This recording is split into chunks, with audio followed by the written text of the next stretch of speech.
Hai, saya T Kitchen. Hari ini kita bersama dalam rancangan Meet and Makan. Sempena Raya Haji ni kan, kita banyak daging dekat rumah, orang bagi semua daging.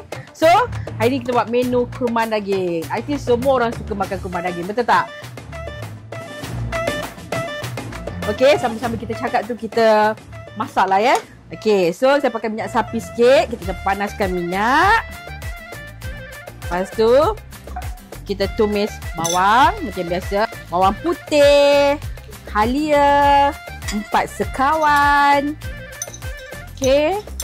Dan juga biji ketumbar. Okey, masukkan dalam satu sudu kecil. Okey, kita tumis bagi bawang tu naik bau. Okey, kita nak masukkan serbuk kurma adabi. Masukkan dalam satu paket. Okey, lepas tu kita masukkan paste asam jawa adabi. Kita masukkan satu sudu kecil. Kita masukkan air sikit. So, kita bagi rempah ni garing. Baru kita masukkan daging. Okey, lagi satu nak masukkan batang ketumbar ni. Saya kalau buat kurma, saya mesti letak untuk dia bau wangi. Okey, nampak ni bila kurma adabi ni dia dah garing. Nampak dia dah pecah minyak tu.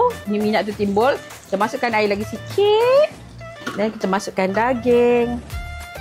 Dan kita tutup. Biarkan sampai daging tu betul-betul masak. Baru kita masukkan santan.